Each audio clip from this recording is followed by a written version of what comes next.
નમસ્કાર, આપ જોઈ રહ્યા છો જીએસટીવી ન્યૂઝ અને આપની સાથે હું છું ધ્વની। સમય થઈ ગયો છે 12 વાગ્યાનો અને વધુ એક ચર્ચિત મુદ્દાની સાથે આજે અમે ફરી એક વખત હાજર થયા છીએ। ગુજરાતમાં ભાજપની જો વાત કરીએ તો ભાજપમાં વાક યુદ્ધના દ્રશ્યો જોવા મળી રહ્યા છે।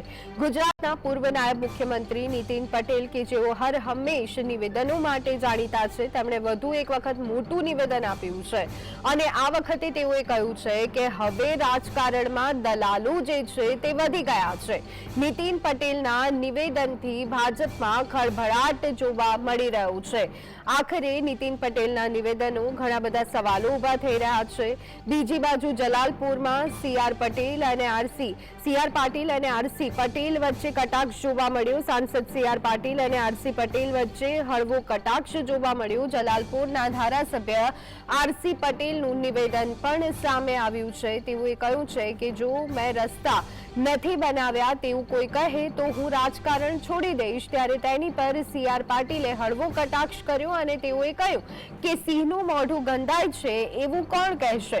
આખરે આ તમામ નિવેદનો સૂચવી જાય છે કે બધું બરાબર નથી ભારતીય જનતા પાર્ટીમાં। ભારતીય જનતા પાર્ટી એક રીતે જોઈએ તો શિસ્તબદ્ધ પાર્ટી તરીકે પોતાની છાપ રજૂ કરતી હોય છે, સાથે જ માઇક્રો મેનેજમેન્ટ જે છે તે બીજેપીમાં જોવા મળતું હોય છે, પરંતુ આ તમામ બાબતો ઘણી ગંભીર સાબિત થઈ રહી છે।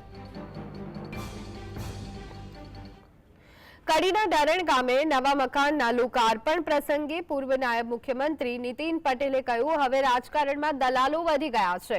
દલાલી કરી અને અધિકારીઓ સાથે ઓળખાણ કરી લેવાની, ભાજપનો હોદ્દેદાર છું, ભાજપનો કાર્યકર છું, નેતા છું એટલે અધિકારી ફટાફટ કામ કરી આપે, એટલે ભાજપ સરકારે બહુ મોટા સુખી કર્યા। દલાલી કરતા કરતા અત્યારે બહુ મોટા સુખી થઈ ગયા છે, એટલે આ બધા ભગવાનના આશીર્વાદ છે, ઉમિયા માતાજીના આશીર્વાદ છે, તેવું પૂર્વ નાયબ મુખ્યમંત્રી નીતિન પટેલે કહ્યું હતું।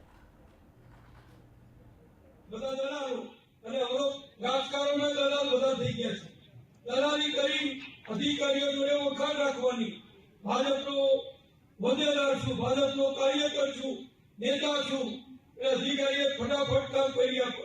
આ ભાજપ સરકારે બધાને બહુ મોટા સુખી કર્યા અને દલાલી કરતા કરતા આજે બધા કરોડપતિ થઈ ગયા।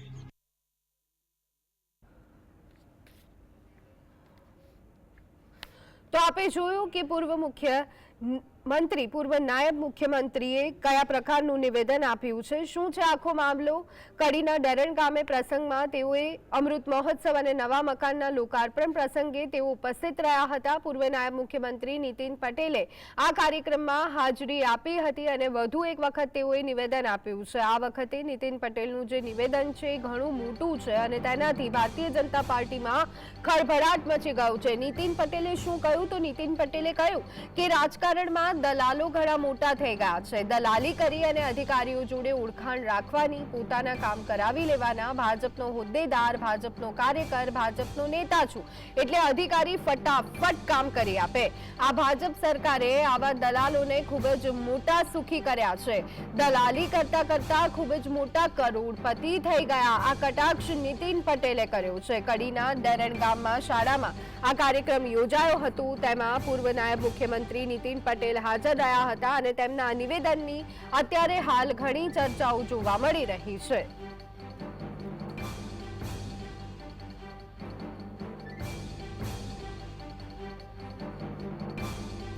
તો બીજી એક આવી જ ઘટના નવસારીમાં બની। નવસારી જિલ્લાના જલાલપુર તાલુકાના કરાડી ગામની રાષ્ટ્રીય શાળાના શતાબ્દી મહોત્સવમાં રાજકીય નેતાઓ વચ્ચે રમૂજી કટાક્ષબાજી જામી। મુખ્યમંત્રી ભૂપેન્દ્ર પટેલની ઉપસ્થિતિમાં આ યોજાયેલ કાર્યક્રમમાં સાંસદ સીઆર પાટીલ અને ધારાસભ્ય આરસી પટેલ વચ્ચે મંચ પરથી હળવી નોકઝોક થઈ હતી।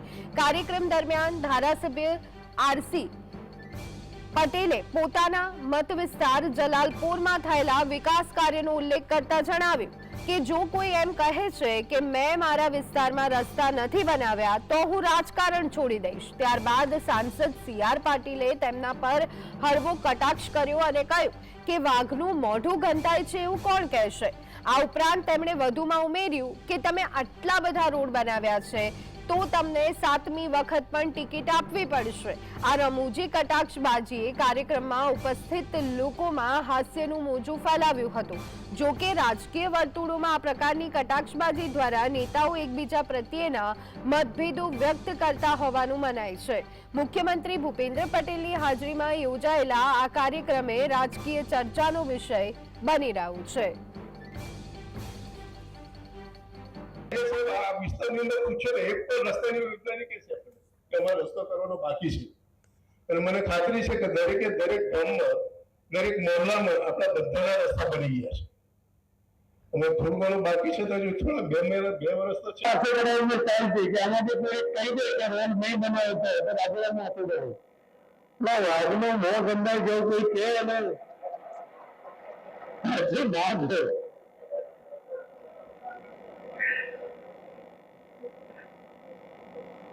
કહી શકાય કે આજથી એવા ક્ષેત્રમાં દરેક કામ કરવા માટે પૂરતા પ્રયત્નો એ સતત કરતો હોય છે. શું છે આખો વિવાદ? તો જલાલપુરના કરાડી ગામની રાષ્ટ્રીય શાળાના શતાબ્દી મહોત્સવનો કાર્યક્રમ યોજાયો.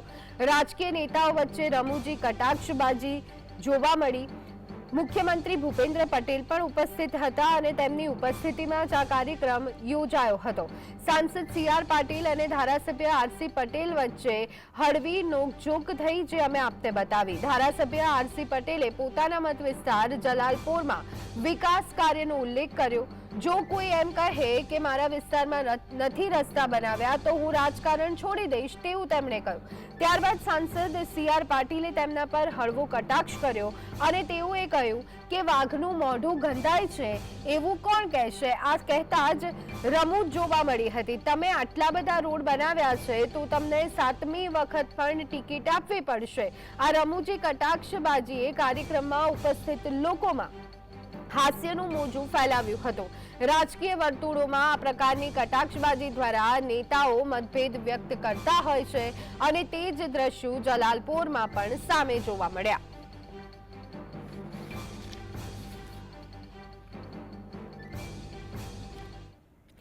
તો ભાજપમાં બધું બરાબર નથી ચાલી રહ્યું તે છેલ્લા ઘણા દિવસોથી આપણે જોઈ રહ્યા છે. નગરપાલિકાની ચૂંટણી હોય, ઉમેદવારોના નામ જાહેર થાય અને ત્યારે પણ વિવાદ જોવા મળે, ત્યારે પણ પક્ષપલટાના દ્રશ્યો સામે આવે. ગઈકાલની આ વાત છે. આજે જ્યારે આપણે જોયું કે 2 અલગ અલગ જગ્યાએથી વિવાદો સામે આવી રહ્યા છે, એ પછી કડી હોય કે પછી નવસારીનું જલાલપુર કેમ ના હોય, ત્યારે આ જ મુદ્દા પર ચર્ચા કરવા માટે આપણી સાથે જોડાયા છે પ્રદ્યુમનસિંહ સરવૈયા, રાજકીય વિશ્લેષક છે, અને તેમની સાથે અનેક રાજકીય વિશ્લેષક રીના બ્રહ્મભટ્ટ જોડાઈ ગયા છે. બંને મહેમાનોનું સ્વાગત છે. પ્રદ્યુમનસિંહજી, આપનાથી ચર્ચાની શરૂઆત કરીએ. ગઈકાલના જે દ્રશ્યો સામે આવ્યા હતા, કેટલાક લોકોએ ભાજપનો ભગવો છોડી અને કોંગ્રેસમાં ગયા, કેટલાક લોકોએ કોંગ્રેસ છોડી અને ભાજપમાં આવ્યા, અને એ બધાની વચ્ચે આજે કડીથી નીતિન પટેલનું નિવેદન સામે આવ્યું. તો બીજી બાજુ નવસારીના જલાલપુરમાં પણ સામસામે કટાક્ષ જોવા મળ્યો. કેવી રીતે જોઈ રહ્યા છો આ તમામ નિવેદન અને અત્યારનું હાલનું વાતાવરણ ભારતીય જનતા પાર્ટીમાં? જી, સૌથી પહેલા CR પાટીલના જે નિવેદનની વાત કરીએ તો જાણે કે પક્ષના જે અસંતોષ છે, જે કાંઈ ઇન્ટરનલ જે મામલો છે, પાઘડીનું વળ છેડે આવ્યો એવું દેખાય છે. ખુદ પ્રદેશ પ્રમુખ જ પોતે જ્યારે આક્ષેપ કરતા હોય અને દલાલોની જે વાત થતી હોય ત્યારે ચોક્કસ થાય છે કે તો 6 ટર્મ સુધી જે વ્યક્તિને ટિકિટ આપી છે, 6ઠ્ઠી વખત MLA છે RC પટેલ, સમજો ને, RC ને CR બે ઉલટ સુલટ નામ છે બંનેના, બંને એક જ વિસ્તારના છે, સુરત બાજુના. હવે તો પછી એમને 6ઠ્ઠી વખત આખરે ટિકિટ કોણે આપી? એક નિષ્ક્રિય હતા, રોડ રસ્તા કામ નહોતા થતા કે નથી કરતા, તો એમના ગોડફાધર કોણ છે? તો પછી આ દલાલોની વાત થાય છે, તો પછી દલાલ કોણ છે એ પણ તપાસ કરવાનો વિષય છે. અને એક મોટો હાસ્યાસ્પદ વાત લાગે છે, પ્રજા પણ વિચારવા મજબૂર થાય છે કે સિંહ પોતે જ વાઘને કહે છે કે તારું મોઢું ગંધાય. અત્યારે CR પાટીલ પોતે જ તે સિંહના રોલમાં છે, પોતે પ્રદેશ પ્રમુખ છે, તો એ પોતે જ તે એમ કે વાઘનું મોઢું ગંધાય. એટલે પ્રજાને પણ અવઢવ થાય છે. અંતે આ બધી લીલા શું છે એ સમજાતી નથી. જાણે કે એવું લાગે છે કે પાર્ટીમાં હવે પાપ જાણે કે છાપરે ચડીને પોકારે છે પીપળે ચડીને એમ કે ને પિતૃઓ આ પોતાના જ છે, એ પોતાના જ પોકારી રહ્યા છે. ક્યાંક ને ક્યાંક દબાવેલી સ્પ્રિંગ છે એ હવે બહાર આવી રહી છે, ખુલી રહી છે એવું દેખાય છે.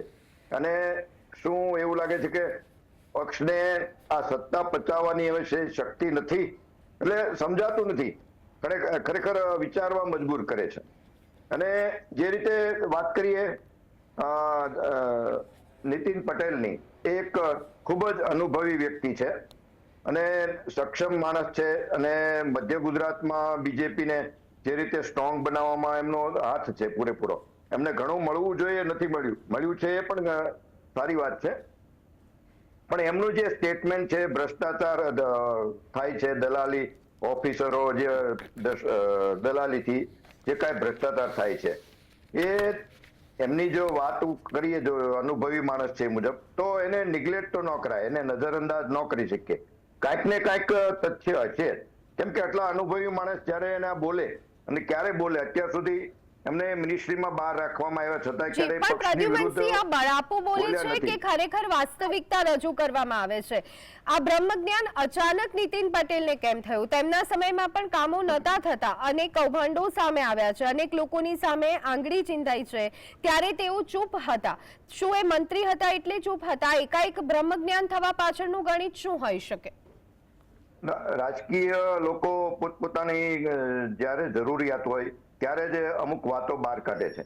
અને ખાસ કરીને જે આ સ્પ્રિંગ છે, ડિસિપ્લિનની સ્પ્રિંગ છે કે ખોટા દબાણની સ્પ્રિંગ, હવે આપોઆપ બધું બહાર આવી રહ્યું છે. અત્યારે આજે નીતિન પટેલ બોલ્યા, આપણે થોડા દિવસ પહેલા અમરેલીમાં લેટરકાંડ થયો, જે ભ્રષ્ટાચારનો આક્ષેપ થયો હતો. પછી રાજકોટમાં લોધિકા જે સહકારી મંડળીમાં સીધા રોકડ વ્યવહારની વાત થઈ છે. અને એવા ઘણી બાબતો છે જે ભ્રષ્ટાચારની વાતો બહાર આવે છે. ક્યાંક ને ક્યાંક ડુપ્લિકેટ ઓફિસરોની, સચિવાલયમાંથી ડુપ્લિકેટ અધિકારીઓની વાત આવે છે. પછી આમાંથી કાંઈ સીધું પછી બહાર નથી આવતું, ત્યાં ને ત્યાં બધું દબાઈ જાય છે. એટલે જે હવે છે એ પાઘડીનું વળ છેડે આવી રહ્યું છે એવું દેખાય છે. એટલે પક્ષમાં કાંઈક તો નવું છે. ખાસ કરીને આપણે જોઈએ તો જે અત્યારે નીતિન પટેલની જ વાત કરીએ તો એ અને જયેશ રાદડિયા, એમને જે તીરથી ઘાયલ થયા છે, જે રાજકીય ઘાયલ થયા છે, એ બંનેનું એક જ પ્રકારનું તીર છે એમ કહીએ તો ચાલે. એ અને એનાથી આગળ જોઈએ તો હરેન પંડ્યા છે, શંકરસિંહ વાઘેલા છે, પ્રદીપસિંહ વાઘેલા છે, વિપુલ ચૌધરી છે, અને હવે જયેશ રાદડિયાનો વારો છે. એટલે પક્ષમાં જે ઇન્ટરનલ છે, સક્ષમ માણસો છે, ક્યાંક અનુભવી માણસો છે, ક્યાંક સિનિયર માણસો છે, એની સિનિયોરિટીને દબાવી, એને સિનિયર ના થવા દેવા, અથવા તો કોઈ જે તે જ્ઞાતિ સમૂહમાં કોઈ શક્તિશાળી માણસ છે એને કઈ રીતે ડાઉન કરવો, એને કઈ રીતે એની પર મોરલ એનું ડાઉન કરવું, એ પ્રકારના આ નીતિ પક્ષમાં વર્ષોથી ચાલી રહી છે. હવે કદાચ એ પોલિસી ખુલ્લી રહી છે, બહાર ખુલ્લી રહી છે. એટલે એના જ આ બધા જે પ્રોગ્રામ છે આ જૂનો છે. એટલે નીતિન પટેલને હવે કદાચ આ બ્રહ્મજ્ઞાન થયું હોય અને હવે એમને કઈ રાજકીય આગળ હવે આશા ઉમ્મીદ રાખવાની નથી, અથવા તો એમણે હવે રાખશે પણ નહીં. એટલે કદાચ હવે જે કાંઈ સત્ય છે અત્યાર સુધી દબાવેલું હવે બહાર કાઢતા હોય. હાજી જી, રીનાબેન આપની પાસે આવવા માંગીશ. નીતિન પટેલનું નિવેદન એ તો એક ચર્ચાનો મુદ્દો છે જ, પાર્ટીમાં શું ચાલી રહ્યું છે એ પણ વિચારવા જેવી બાબત છે. પરંતુ તેઓએ જે કહ્યું છે, જો એ વાસ્તવિકતા હોય તો ઘણી ખૂબ જ કહી શકાય કે ખતરનાક આ બાબત છે. અહીંયા દલાલ શબ્દનો ઉપયોગ કર્યો છે અને તેઓએ કહ્યું છે રાજકીય દલાલો વધી ગયા છે. તો શું હવે પાર્ટીનું જે નામ પોતાની સાથે જોડવાની મનસા હોય છે, પોતાના અંગત કામો કઢાવવા માટે જ બાકી રહી ગઈ છે? ઘણી બિલકુલ સાચી વાત છે. જો બળાપો તો છે જ ક્યાંક નું ક્યાંક, કેમ કે આપણે જુઓ કે ભાજપ અત્યારે ઉકળતા ચરુ જેવી સ્થિતિ છે ભાજપમાં. તમે જુઓ કે એક તૂટે ત્યાં એક સાંધે ત્યાં 13 તૂટે છે. એ સ્થિતિ બહુ વસમી આવી છે. તમે જો એના કારણે જે શહેર, જે પ્રમુખો, જિલ્લા પ્રમુખો, આ બધા જ જે એમની કવાયત હતી સંગઠનની, એ પણ પડતી મૂકવી પડી છે. તમે વિચારો કે કઈ હદે અસંતોષ વધ્યો છે.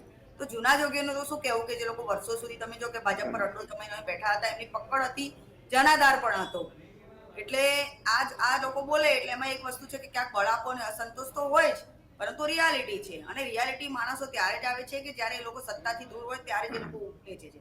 તમે જુઓ કે કેટલાક અધિકારીઓ જે હોય છે, જે સત્તામાં હોય છે ત્યાં સુધી નથી બોલતા, પરંતુ એ પછી તમે જુઓ કે સનસનાટીપૂર્ણ પુસ્તકો પણ બહાર પાડતા હોય છે.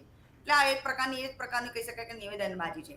ત્યારે તમે જુઓ કે હમણાં પણ ગઈકાલે મારા ખ્યાલથી 67 જેટલા IAS ઓફિસરોની બદલી કરવામાં આવી છે. અને એની પાછળનો હેતુ પણ ક્યાંક આ પ્રકારનો જ ગણગણાટ સંભળાય છે કે જે મિલીજુલી જે ગાંઠ છે મેળાપીપણું એ ક્યાંક ને ક્યાંક તોડવામાં આવે, એટલે જે સત્તાધારી જે નેતાઓ છે એમની જે કહી શકાય કે જે વચ્ચે કડી બની હોય ક્યાંક તૂટે, તો એના કારણે તમે જો કે અત્યારે હાલ કેટલા છેલ્લા સમયથી એક તરફ ભ્રષ્ટાચારે ભયંકર માજા મૂકી છે, ગુજરાતમાં ક્રાઇમે પણ માજા મૂકી છે ધ્વનિ, અને બીજી વસ્તુ ભાજપ છે કેડર બેટ પાર્ટી છે, અશિસ્તના લીરા ઉડી રહ્યા છે. દરરોજ તમે જો કે અમરેલી લેટર કાંડ થાય છે ને એમાં લેટર કાંડમાં તમે જો કે જે પાયલ કોટીનું જે સરઘસ કાઢ્યું એ મુદ્દો અલગ છે, એની સામે તમે જો આક્ષેપબાજી જે છે લેટર કેટલો સત્ય છે કેટલો અસત્ય છે, ટૂંકમાં અસંતોષની જે વાત છે એ પણ ક્યાંક સપાટી પર આવે છે. બીજી તરફ તમે જો કે જે ભાજપમાં પસંદગીના જે નગરપાલિકા અને તાલુકા પંચાયતની જે ચૂંટણી આવી રહી છે એમાં પણ તમે જુઓ કે ઠેર ઠેર અસંતોષ છે, અને હવે તો તમે જુઓ કે લોકો બળવો કરવા લાગ્યા છે. આ જે પાર્ટી હતી ક્યાંક ને ક્યાંક ડેમેજ કંટ્રોલ કરવાની બહાને અત્યાર સુધી તમે જુઓ કે પોતે શિસ્તમાં રાખવા માટે ક્યાંક દબાણમાં રાખતા હતા, પરંતુ હવે તમે જુઓ કે એ પણ કહી શકાય કે છૂટી ગયું છે, હવે એ કંટ્રોલ પણ એમનો નથી રહ્યો આજકાલ. એટલે તમે જુઓ કે ખાલી તમને પ્રાંતિજની જ વાત કરું, તમે જુઓ કે ત્યાં 6 વોર્ડમાં નગરપાલિકાના 23 ઉમેદવારો સામે 23 અપક્ષો, તમે વિચારો કે આટલો મોટો આંકડો કેવી રીતે હોઈ શકે. એટલે ભાજપને પોતાને પણ તમે જો કે આજે ચૂંટણીઓ જીતાશે કે કેમ, ધીમે ધીમે પકડ ગુમાવતો જાય છે. એટલે આ કેડર બેટ જે પાર્ટી હતી અને આ જે શિસ્તના લીરા ઉડી રહ્યા છે, અસંતોષની આગ છે ભભૂકી રહી છે, માયાવદરમાં પણ તમે જોવો તો ભડકા છે તમે જુઓ તો, અને બધે જ તમે જુઓ તો, એટલે દરરોજ તમે જુઓ તો કંઈ નું કંઈ આ પાર્ટીનું જે છે આજે તમે જુઓ કંઈક નું કંઈક એક પ્રકારનું અસંતોષ ક્યાંક સામે આવે છે, ક્યાંક નિવેદનબાજી ક્યાંક સામે આવે છે, તમે જુઓ તો ક્યાંક ભ્રષ્ટાચાર સામે આવે છે. એટલે દરરોજ તમે જુઓ કે એવા મુદ્દા સામે આવે છે કે લોકોના ધ્યાનમાં આવ્યા વગર રહેતા નથી, અને લોકો પણ હવે સમજી ચૂક્યા છે કે ભાજપની આ જે અત્યાર સુધી જે ઇમેજ હતી એ ઇમેજથી આજે તમે જુઓ કે એની જે કહી શકાય કે અલગ જ પ્રકારની એક કહી શકાય કે કોંગ્રેસ ને ભાજપમાં કંઈ બહુ ફરક રહ્યો એવું નથી લાગતું. એટલે પાર્ટીની જે ઇમેજ અલગ હતી, ડિફરન્સ પાર્ટી વિથ ડિફરન્સ, એ બધું જ કહી શકાય કે ભૂસાતું જાય છે. સ્થિતિ આ આવી છે આજે. જી પ્રદ્યુમનજી, આપની પાસે આવવા માંગીશું. શું ક્યાંક લાગી રહ્યું છે જે પટેલ અને પાટીલ વચ્ચે હળવી કટાક્ષબાજી જોવા મળી, એ સ્પષ્ટ બતાવે છે, ભલે ત્યાં બેઠેલા લોકોને રમૂજ લાગી હોય પરંતુ મતભેદો સામે આવી રહ્યા છે. પાર્ટીની અંદરની જે વર્ચસ્વની લડાઈ છે હવે જાહેર મંચ પરથી ચતી થતી જોવા મળી રહી છે, એવું આપણે માની શકીએ? જી, હવે નિરંતર આપણે જોઈએ છીએ અનેક જિલ્લાઓમાં સંગઠનમાં જે કાંઈ વાદ વિવાદો થયા, જે હરીફાઈઓ થઈ, સંસદની ચૂંટણી વખતે પણ અમુક જગ્યાએ જે વિરોધો થયા, એ આ નિરંતર હવે ચાલી રહ્યું છે અને સીધું પ્રદેશ પ્રમુખની જીભે આવ્યું છે. એટલે કાંઈક ને કાંઈક તો છે, નહીં તો શીર્ષ નેતૃત્વ છે એ પોતે આ પ્રકારની વાત ન કરે. આપણે જોઈએ છીએ ક્યાંક ને ક્યાંક અત્યારે જે કાર્યક્રમોમાં રોજ છે, જે અલગ અલગ નવા નિયમો લાવ્યા છે. હમણાં વચ્ચે આપણે જે શહેરના જે નિમણૂકો કરવાની હતી સંગઠનની, એમાં 45 વર્ષનું લાવ્યા હતા. અત્યારે પાછું નગરપાલિકાઓનું કોર્પોરેશનમાં 3 ટર્મમાં લાવ્યા છે, પછી 60 વર્ષનું લાવ્યા છે. એટલે ક્યાંક ને ક્યાંક જે છે અમુક જગ્યાએ જે કુટુંબના એક જ વ્યક્તિને ટિકિટ આપવી, પણ આ બધી સગવડિયા નિયમો હોય એવું દેખાય છે. આપણે કુતિયાણામાં જોઈએ તો એક સાથે એક જ કુટુંબના 4 સભ્યોને ટિકિટ આપી છે, ત્યાં કોઈ પક્ષના નિયમો લાગુ નથી પડ્યા. કુતિયાણા જાણે રાજ્યની બહાર હોય એમ. અને જે માણસ વર્ષોથી પક્ષમાં કામ કરતો હોય, સક્ષમતા રીતે કામ કરતો હોય, એને તમે 60 વર્ષના બેઝ ઉપર ટિકિટ ના આપો એટલે એની આખી જિંદગી આખી જેને કહેવાય ને મહેનત પાણીમાં ગઈ. એટલે આ પ્રકારના નિયમો કંઈક સર્વસંમતિથી લેવા જોઈએ.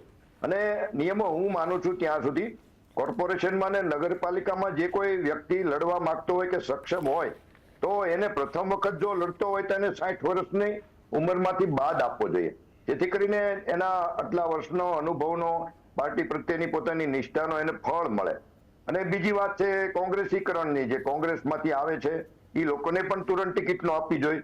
વિચારધારાને પહેલા બંધ બેસે 5 વર્ષ 10 વર્ષ પછી આપવી જોઈએ, અને મિનિસ્ટ્રી પણ ન આપવી જોઈએ. આ બધા એવા નાના એટલા બધા છે મેઇન કારણો કે જે પક્ષમાં સીધું અંદરથી ઉડીને આંખે વળગે છે. એવું જ આ જયેશ રાદડિયાનું પણ છે, જે નરેશ પટેલના બંનેનું છે. એમાં ક્યાંક ને ક્યાંક પક્ષના જે તે પાટીદાર સમાજના જ અમુક લોકો છે કે જયેશ રાદડિયાને ડાઉન કરવા માંગે છે.